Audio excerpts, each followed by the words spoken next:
এই মুহূর্তে স্টুডিওতে যোগ দিয়েছেন ঢাকা বিশ্ববিদ্যালয়ের অর্থনীতি বিভাগের অধ্যাপক ডক্টর মোহাম্মদ শাহাদাত হোসেন সিদ্দিকী। জনাব সিদ্দিকী, আপনাকে স্বাগত জানাচ্ছি এখন দুপুরের আয়োজনে। মার্কিন যেই শুল্ক আরোপ হয়েছে, বিভিন্ন দেশের উপরে এই শুল্ক আরোপ করা হচ্ছে এবং ট্রাম্প প্রশাসন এটিকে বলছে যে তারা একটি নতুন রকমের অর্থনীতিতে মাত্রা যোগ করার জন্য, তাদের অর্থনীতিটাকে চাঙা করার জন্য তারা এরকম সিদ্ধান্ত নিয়েছে।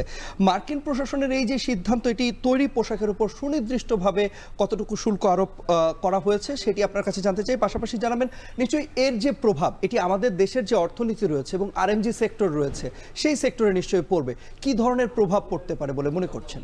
জি ধন্যবাদ। দেখুন, যে ট্যারিফ যখন ইম্পোজ করা হয় তখন কিন্তু ওই দেশের আমাদের পণ্যটার দাম বৃদ্ধি পায়। এখন প্রশ্ন হচ্ছে যে পণ্যের দাম যখন বৃদ্ধি পায় তখন স্বাভাবিকভাবে অর্থনীতির ভাষায় বলা হয় ওই দেশে চাহিদাটা কমে যাবে। অতএব চাহিদা যখন কমে যায় তখন আমার দেশের মানুষ তো উৎপাদন করে বিক্রি করার জায়গা, চাহিদা কমে গেছে, অতএব উৎপাদন করে লাভ নেই। অতএব উৎপাদনের ক্ষেত্রে একটা ধাক্কা আসবে।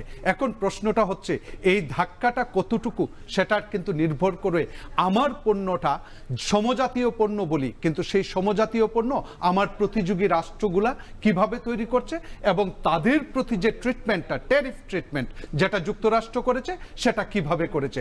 এখন আমি যদি প্রতিযোগী রাষ্ট্র হিসাবে চিন্তা করি বাংলাদেশের আরএমজির, তাহলে আমার চিন্তা করতে হয় ভিয়েতনামের কথা, আমার চিন্তা করতে হয় চীনের কথা এবং পার্শ্ববর্তী দেশ ভারতের কথা।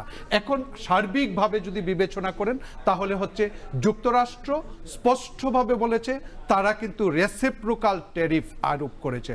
অতএব রেসিপ্রোকাল ট্যারিফ মানে হচ্ছে আমরা যুক্তরাষ্ট্রের পণ্য আমদানির ক্ষেত্রে কি ধরনের ট্যারিফ আরোপ করি তার উপর ভিত্তি করে যুক্তরাষ্ট্র আমাদের পণ্য রপ্তানির উপর সেই ট্যারিফটা আরোপ করে। যেমন বাংলাদেশ যদি যুক্তরাষ্ট্র থেকে আমদানি করে তাহলে ৭৪% ট্যারিফ ইম্পোজ করে, ঠিক তার অর্ধেক ৩৭% তারা করছে।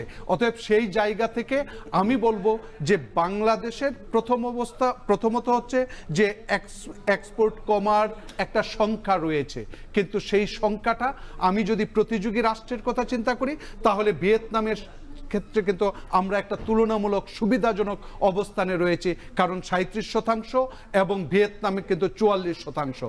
অতএব ভিয়েতনাম যে পরিমাণ এক্সপোর্ট করে যুক্তরাষ্ট্র, সেই পরিসংখ্যান যদি দেখেন সেটা হচ্ছে বাংলাদেশের অলমোস্ট ডাবলের চেয়েও বেশি।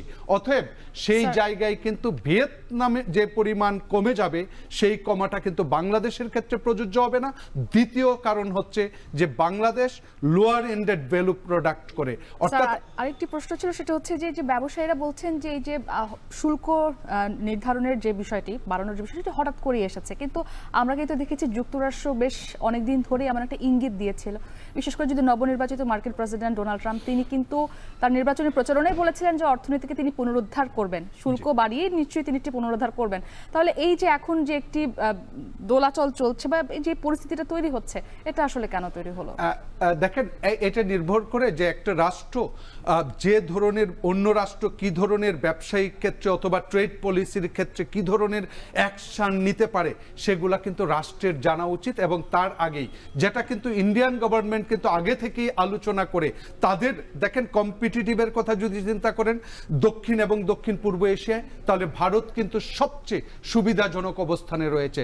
ঠিক আমরা যদি প্রেক্ষিত বিবেচনা করি তাহলে দেখবেন ভারত সরকার এই ইন্ডাস্ট্রি, আরএমজি ইন্ডাস্ট্রিটাকে প্রণোদনা দিয়ে সামনের দিকে এগিয়ে নেওয়ার চেষ্টা করছে। ঠিক একই সময়ে তারা যদি ট্যারিফ বেনিফিট পায় তাহলে কিন্তু সকল দেশের চেয়ে ইন্ডিয়া সবচেয়ে বড় সুবিধাজনক অবস্থানে রয়েছে।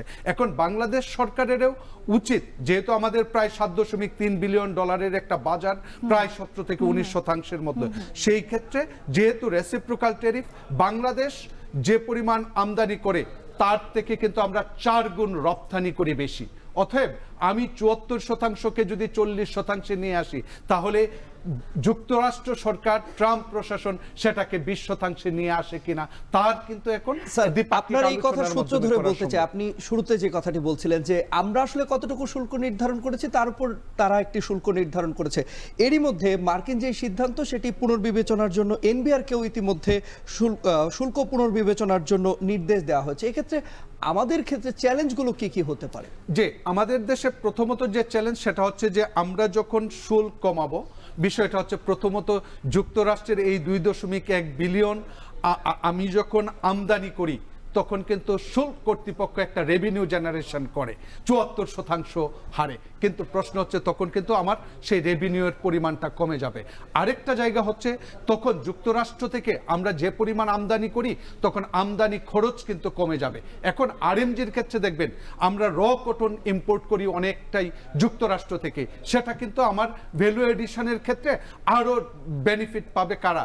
ব্যবসায়ীরা কিন্তু কম মূল্যে পাবে। তখন এই কস্ট অ্যাডভান্টেজটা যখন আমি রপ্তানি করব তখন কিন্তু এই সুবিধাটা আবার আমাদের রপ্তানিকারকরাও পাবে। এখন প্রশ্ন হচ্ছে যে বাংলাদেশ সরকার এখন কমালে ট্রাম্প প্রশাসন সেই রেসিপ্রোকাল অবস্থায় করবে কি করবে না সেটা কিন্তু যুক্তরাষ্ট্রের সরকারের উপর নির্ভর করছে। কিন্তু আমি মনে করি দ্বিপাক্ষিক আলোচনার সুযোগ রয়েছে।